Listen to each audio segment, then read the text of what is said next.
वरिष्ठ पत्रकार हैं। दिग्ज्योति, मणिपुर जो झेल रहा है, जो दंश आज की तारीख में मणिपुर के हिस्से आया है, सबसे पहले तो उसका एक्चुअल सिचुएशन ही मैं आपसे पूछना चाहती हूँ, और इसका सबसे बड़ा कारण क्या मानते हैं? अभी बोल रहे हैं दीपक दीवान, स्टेट फेलियर है, आप अग्री करते हैं इससे?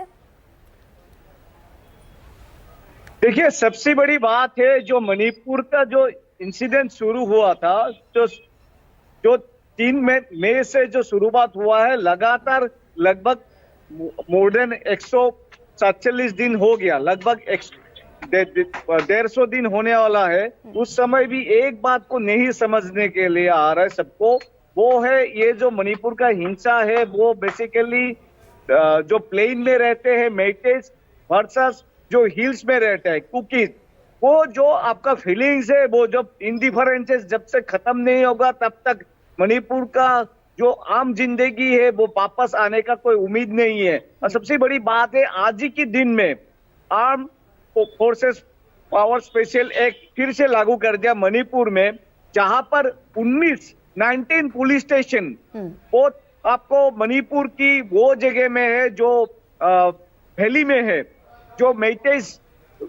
इनहेबिटेड एरियाज है, वहां पर आपको ये 19 पुलिस स्टेशन के अंदर में आपसा लागू नहीं किया है। और जबकि आपसा फिर से 6 महीने के लिए लागू कर दिया है मणिपुर की जो हिल्स एरिया है,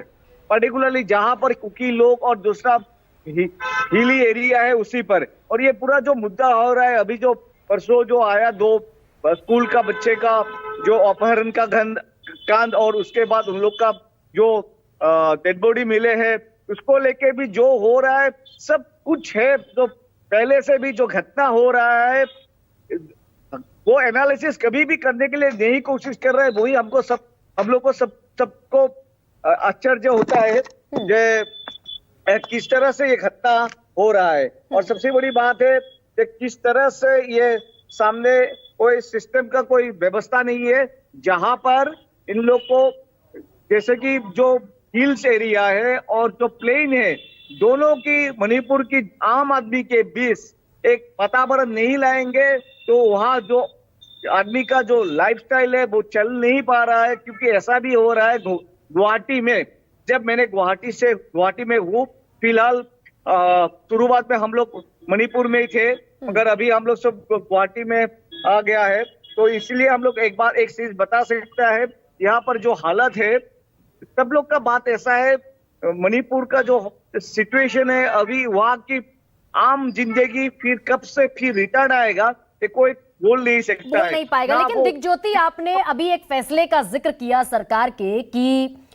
19 पुलिस थानों को छोड़कर बाकी सब जगह जितने भी पहाड़ी एरियाज हैं वहां पर आफ्स्पा लागू कर दिया गया। इससे क्या दोनों समुदाय के बीच जो खाई है वो पटती हुई देख रहे हैं आप, या फिर और बढ़ने की स्थिति बनेगी?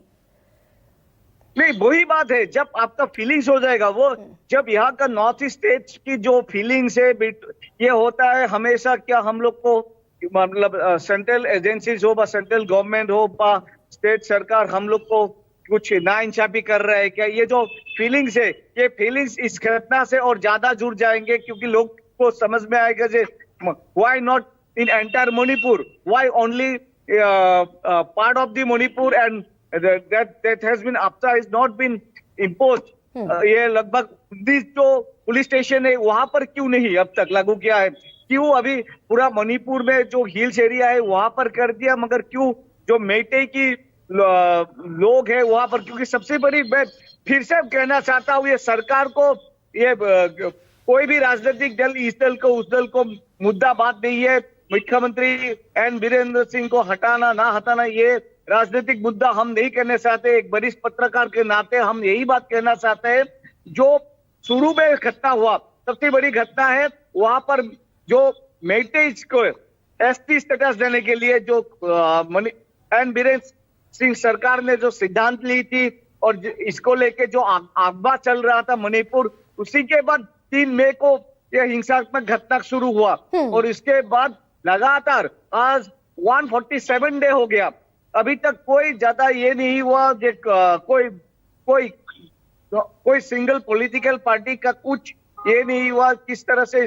सिचुएशन को अच्छा normal दिग्ज्योति, लाए। एक और बात बताएं मुझे, मैं फिर संजय कुलकर्णी साहब का रुख करूंगी कि 3 मई से आज जब हम 27 सितंबर को बैठकर बात कर रहे हैं, थोड़ा बहुत कोई इंप्रूवमेंट, क्योंकि दावा तो यही है कागजों में कि स्थितियां बेहतर हुई हैं, इंप्रूवमेंट दिखता है या फिर वही ढाक के 3-5 जो 3 मई को हम सिचुएशन देख रहे थे? अभी देखिए आप कैसे आप कह सकते हैं इम्प्रूवमेंट है, क्योंकि सबसे बड़ी बात है उस समय जो सिस्टम थे वो इम्प्रूवमेंट जैसे है उसी तरफ से क्या अब उस समय आपका जो आर्म फोर्सेस थे व जो पुलिस हो व सेना वाहिनी हो, उन लोग का कोई उस समय इनिशियली में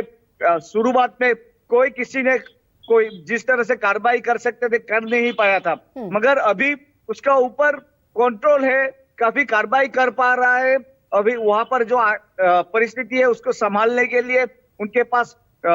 उस हिसाब से पुलिस हो और